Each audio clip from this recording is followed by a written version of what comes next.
এই গণহত্যার পরে আওয়ামী লীগ আবার এখন মিছিল করছে। বাধা নাই, মিছিলে কোনো বাধা নাই। আজকে খুলনায় মিছিল করেছে, সেখানে বেশ মানুষ জড়ো হয়েছে, মানে আওয়ামী লীগের পান্ডারা জড়ো হয়েছে। দিন যত যাচ্ছে আওয়ামী লীগের মিছিল, আওয়ামী লীগের সারি তত বড় হচ্ছে। এই আশকারা কারা দিচ্ছে? আপনারা একটি ট্রাইব্যুনাল গঠন করেছেন। আওয়ামী লীগের এই যে এত এত পান্ডা, এত এত খনি, এত এত মাফিয়া, এদেরকে কি এই একটা ট্রাইব্যুনালের মাধ্যমে বিচার করা সম্ভব? গুম খুনের প্রতিবাদে হাসিনা রেজিমে একের পর এক সমাবেশ করেছে। তাদের প্রায় প্রত্যেকটি সমাবেশে নানানভাবে বাধা সৃষ্টি করা হয়েছিল। তারা শাহবাগে প্রোগ্রাম দিলে সেখানে তাদেরকে প্রোগ্রাম করতে দেওয়া হয়নি। তারা প্রেস ক্লাবে প্রোগ্রাম দিলে সেখানে প্রোগ্রাম করতে দেওয়া হয়নি। তারপরেও মায়ের ডাক কখনোই থেমে যায়নি। বাংলাদেশে যে সংগঠনটি গুম এবং খুনের প্রতিবাদে সোচ্চার ভূমিকা রেখেছে, সেই সংগঠনটি হল মায়ের ডাক।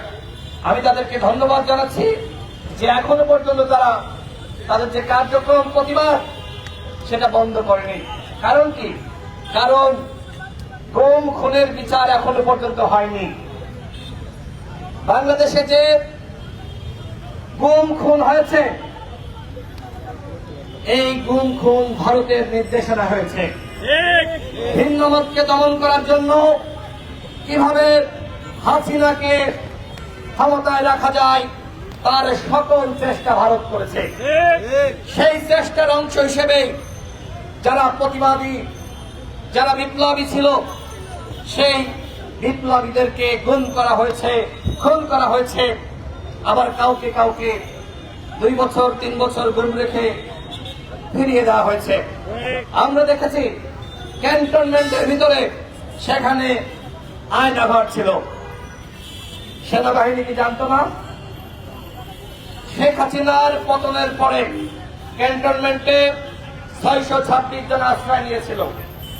এখনো পর্যন্ত অন্তর্বর্তীকালীন সরকার সেই তালিকা প্রকাশ করতে পারেনি। আজকে বলা হচ্ছে গণহত্যার বিচারের আগে নির্বাচন নয়। কিন্তু আমার কথা হলো, এই যে হাসিনা পালিয়ে গেল, ওবায়দুল কাদের 3.5 মাস নিরাপদে থেকে পালিয়ে গেল, হাসান মাহমুদ পালিয়ে গেল, আরাফাত পালিয়ে গেল, আসাদুজ্জামান পালিয়ে গেল, আর রইল কে? গণহত্যার মাস্টার মাইন্ড ওরা সবাই তো পালিয়ে গেছে।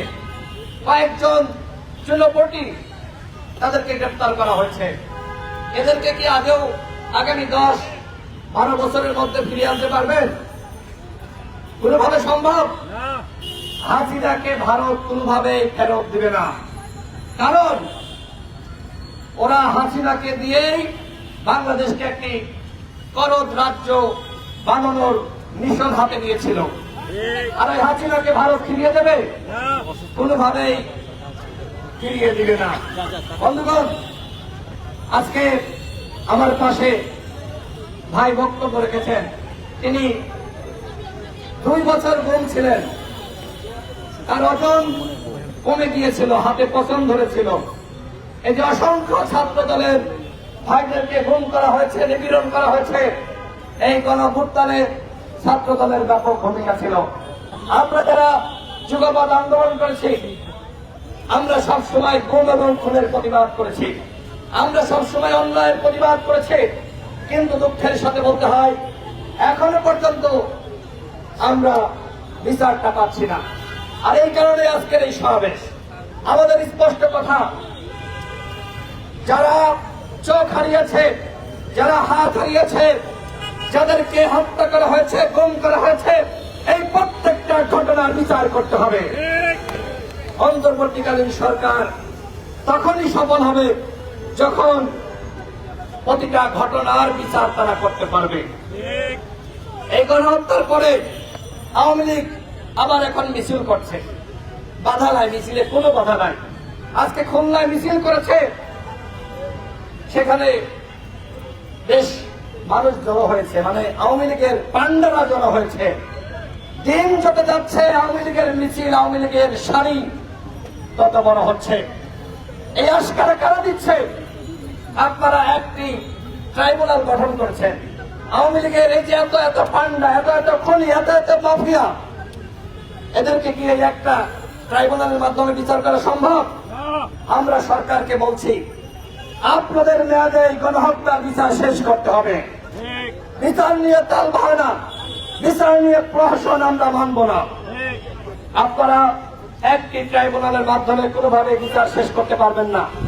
আমরা দাবি রাখছি কমপক্ষে 10টি ট্রাইব্যুনাল শেখ হাসিনার আমলের যারা খুনিরা পান্ডারা ছিল, যারা গুম করেছে, খুন করেছে, তাদের বিচার করার জন্য গঠন করতে হবে।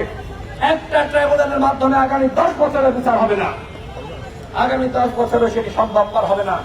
কিন্তু যদি 10টি ট্রাইব্যুনাল গঠন করেন তাহলে 1 বছরের মধ্যে আগামী ডিসেম্বরের আগেই এই মাফিয়াদের বিচার করা সম্ভব। সংগ্রামী সাথী বন্ধুগণ, আমি শেষ করছি, তার আগে দুটি কথা বলতে চাই। এই যে আমার ভাইয়েরা বোনেরা এইখানে দেখছেন অসংখ্য শিশু, যাদের আহাজারি আমরা সব সময় দেখেছি, এখনো পর্যন্ত এই বাচ্চাদের বাবারা ফিরে আসে নাই। এইখানে অসংখ্য বিধবা রয়েছে, যাদের অনেকে জানে না আসলে কি তারা বিধবা কিনা। এরকম আমরা অসংখ্য আত্মনাদ আমরা সামাজিক যোগাযোগের মাধ্যমে আমরা মিডিয়াতে শুনেছি। এই যে আমার মায়েরা, আমার বোনেরা আজকে স্বামী হারায়েছে, আজকে বাবা হারায়েছে, কিন্তু বিচারটা কেন হচ্ছে না? এখানে টুটুল ভাই বক্তব্য রেখেছে যে আমরা সেনাবাহিনীর ওই সকল সদস্যদের বিচার চাই, ডিজিএফ এর ওই সকল সদস্যদের বিচার চাই যারা গুম এবং খুনের সাথে জড়িত ছিল। পুলিশের যে সকল হারামিরা, এদেরকে পুলিশ বললে ভুল হবে, হারামি সন্ত্রাসী যারা গুম করেছে, খুন করেছে, তাদেরকে গ্রেফতার করতে হবে, বিচার করতে হবে। এবং সর্বশেষ এই গণঅভ্যুত্থানে আপনারা দেখেছেন 2000 শহীদ হয়েছে। এখনো পর্যন্ত কি র্যাব, বিজিবি এবং পুলিশের 2000 সদস্য গ্রেফতার হয়েছে? গ্রেফতার হয়নি। তার মানে পুলিশ যারা সরাসরি ছাত্র জনতার বুকে গুলি চালিয়েছে তাদেরকে গ্রেফতার করা হয়নি। এইভাবে কি বিচার হবে? আপনি হাসিনাকে ফিরিয়ে আনতে পারবেন না। কাদেরকে পারবেন না? বিচারটা কার পারবেন? ওই জিয়াউল আহসান, ওদেরকে ফাঁসি দিতে এত বিচার করা লাগে? ওদেরকে তো 3 মাসের মধ্যে বিচার করা সম্ভব। স্পষ্ট প্রমাণ রয়েছে, ওরা খুনের নির্দেশনা দিয়েছে। শেখ হাসিনা যা বলেছে ওরা সেটাই করেছে। ওদের বিচার আগামী 3 মাসের মধ্যেই করা সম্ভব। বিচার নিয়ে তাল বাহানা আমরা মানব না। যদি এই গণহত্যার বিচার না করা হয়, যদি 14 এবং 15 বছর যারা গুম খুনের শিকার হয়েছে, যারা নির্যাতনের শিকার হয়েছে, সেই বিচারটা না করা হয়, তাহলে জনগণের রাস্তায় সরকারের উপর থাকবে না। আমি সরকারকে বলব, আগামী 3 মাসের মধ্যে আওয়ামী লীগের মাফিয়াদের বিচার করতে হবে। যারা গুম খুনের শিকার হয়েছে, এখানে অসংখ্য ভুক্তভোগী পরিবার রয়েছে, আগামী 3 মাসের ভিতরে প্রত্যেকটা গুম খুনের বিচার করতে হবে। আর যদি বিচার না করেন তাহলে জনগণ কিন্তু আপনাদের ক্ষমা করবে না। জনগণ চায় আপনাদের মেয়াদে গণহত্যার বিচার, জনগণ চায় আওয়ামী লীগকে নিষিদ্ধ করা হোক। আপনারা কি চান না?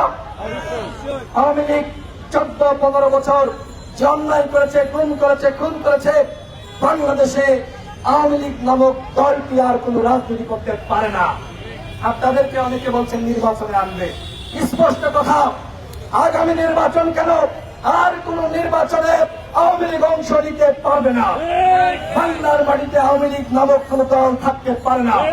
আমি মায়ের ত্যাগকে অসংখ্য ধন্যবাদ জানাই এবং গুম খুনের শিকার ভুক্তভোগী যে সকল ভাইয়েরা, বোনেরা, মায়েরা এখানে এসেছেন, আপনাদেরকে বলবো, যতক্ষণ না পর্যন্ত বিচার হচ্ছে আপনারা রাজপথ ছাড়বেন না। বিচার হতে হবে, বিচার ছাড়া ঘরে ফেরা যাবে না। আন্তর্জাতিক অপরাধ ট্রাইব্যুনালকে বলবো, বিচার নিয়ে যে গড়িমসি, সেটি কিন্তু আমরা মানব না। বিচার দ্রুত সময়ের মধ্যে করতে হবে এবং বিচারের মাধ্যমে দল হিসেবে আওয়ামী লীগকে ফাঁসি দিতে হবে এবং আওয়ামী লীগের যে সকল মাফিয়া ছিল এদেরকে ফাঁসি দিতে হবে। কারণ আমার ভাইকে যেভাবে নির্যাতন করা হয়েছে, ছাত্রনেতা ইলিয়াস আলীকে যেভাবে হত্যা করা হয়েছে, এই হত্যার পরে বাংলার মাটিতে ওই মাফিয়া খুনি দল রাজনীতি করতে পারে না। আমি আপনাদের সকলকে ধন্যবাদ জানাই, মায়ের পেটের সাথে স্বাগত জানাচ্ছি।